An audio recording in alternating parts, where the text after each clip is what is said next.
Hello, everybody. Welcome to Central Pennsylvania. Welcome to the Lycoming Mall. We're at a mall that is located off the I-80 corridor within the Commonwealth. If you're familiar with some of my more recent mall videos, such as the Shenango Valley Mall, Clearfield Mall, Clarion Mall, and Du Bois Mall, they're all along that stretch. This is another one of those malls that I had the pleasure of visiting. And along with this mall, we have a lot to talk about. A lot of history with this mall, dating all the way back to its opening in 1978. The mall has space for 5 anchors, although only one pretty much is used, with Burlington Coat Factory.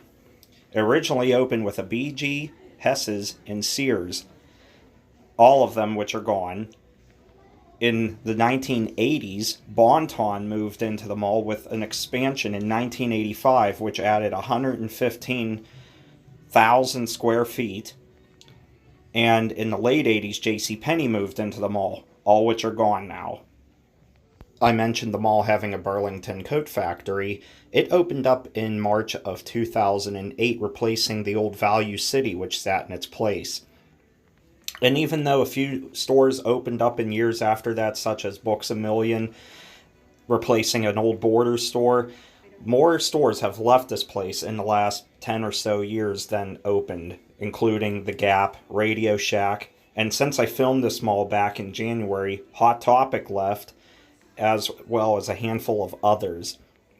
One store that I know that closed before I even visited this mall was an FYE. I think that closed in 2017 or 2018. In the earlier years of this mall, due to its success, there were plans to build a second mall not too far from here in the downtown area, but that ultimately failed.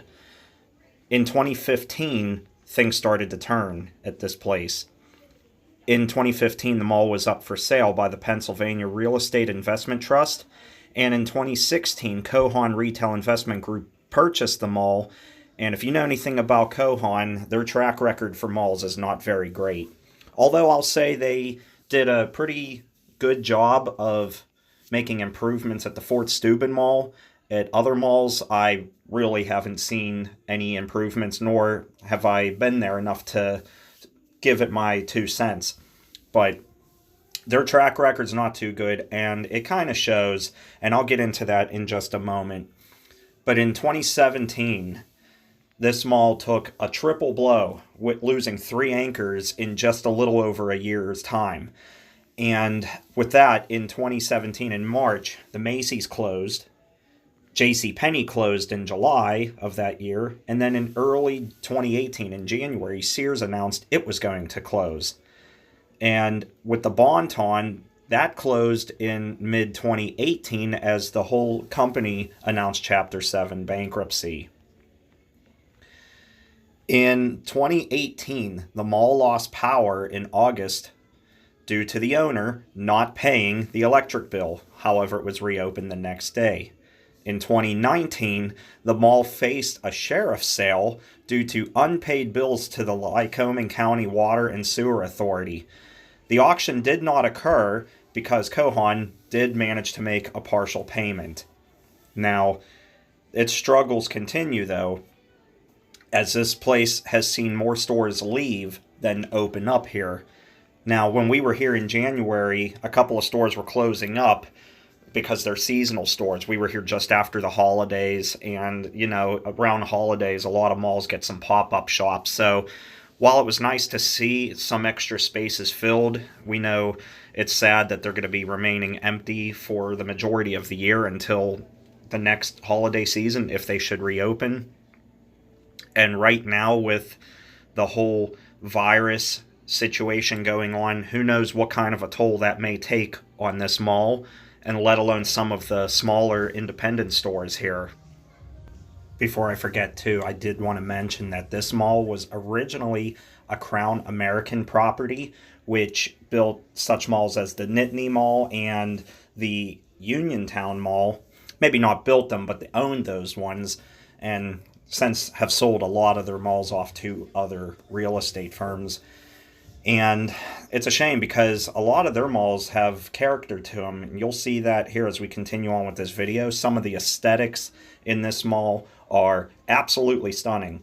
Being as this was my first time to this mall here in 2020, I'd only been able to see this mall through videos through my friends like Ace's Adventures and Faded Commerce, just to name a few. And I was already mind blown by how cool it looked and how 70s it looked in here, especially up in the ceiling, if you notice here in this shot especially. But when I visited this mall for myself, I was just blown away by the retro feel here. I loved the appearance of it, and I really didn't even want to leave. I just wanted to hang out here all day as if I was a kid. You know, when we were kids, we would hang out at the mall. This is one of those malls I would stay and hang out at all day. And you'll see here in the next couple of moments here the carousel, which they have in the center court. The aesthetics in the center court are great, but unfortunately, as you can see in this shot, this mall is filled with cars, and it really killed a lot of the shots in here. I get that they're trying to promote business and a local dealer and try to fill up the space in the mall so it doesn't look so empty, but the cars are just an eyesore. But hey, if they sell, that's great. Me personally, I would never buy a vehicle out of a mall because you have kids running around, people with carts and strollers that could walk into these things. Kids run into them, they scratch them up and ding them up. Really not my cup of tea.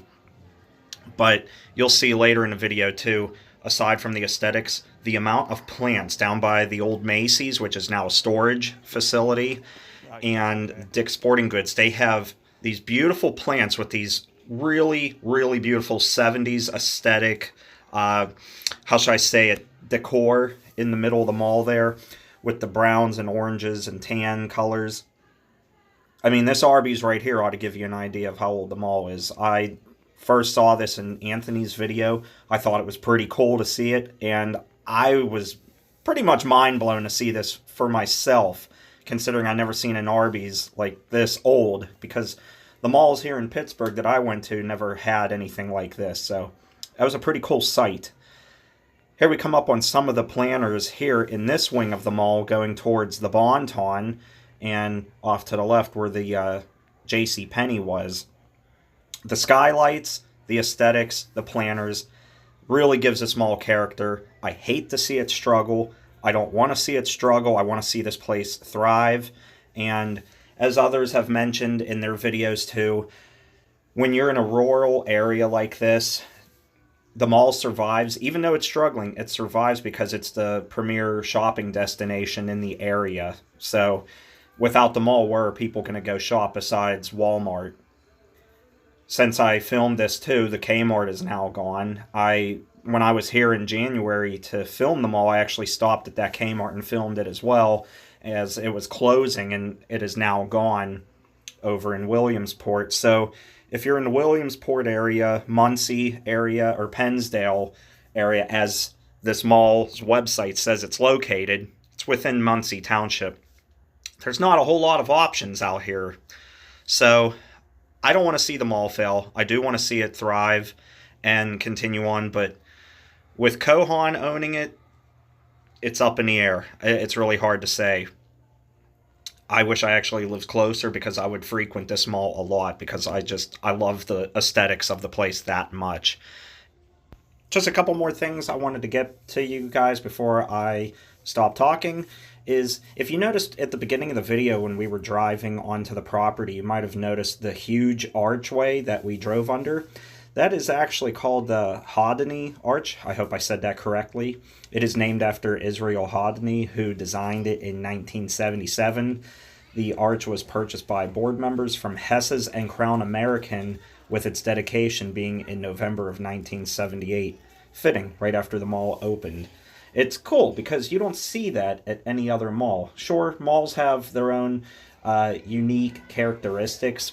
This is one that kind of goes over the top. I've never really seen any other malls with something quite like that. So anyway, I'm going to sign off here momentarily, but before I do, I wanted to just say we have some big plans for 2020 here. This virus is not going to stop us in any way, shape, or form.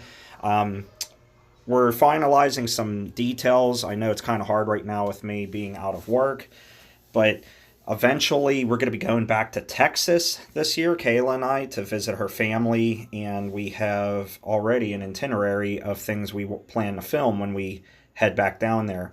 We are also planning on going to some other places we haven't been to before, and well, we'll just play it by ear. You know, with the whole virus thing, we don't know how long this will go on, but once things settle down and it's safe for us to travel, we will be doing so to bring you guys content as much as we possibly can. I still have quite a huge backlog, so anyway, I'm not going to run out of videos anytime soon. But anyway, I am going to sign off. If you enjoyed the video, give it a like. If you're not a subscriber, please subscribe to the channel. And if you want to help make this channel grow, go check out patreon.com, become a Patreon supporter. You can help by contributing as little as $1 a month. All of those proceeds go right back into videos for you guys. And there's also an exclusive over there right now. So anyway, thanks for watching, everybody. Love you all. Stay safe. Stay awesome. Have a Kmartlicious day. And stay tuned for what I got coming up next. Talk to you later, everybody. Bye.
Look at that.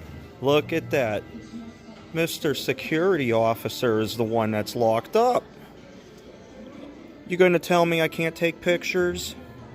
I know you tried that with Anthony, as well as a bunch of others. What are you going to do about it? I already got it all done. You can go back to hanging out behind bars there, pal.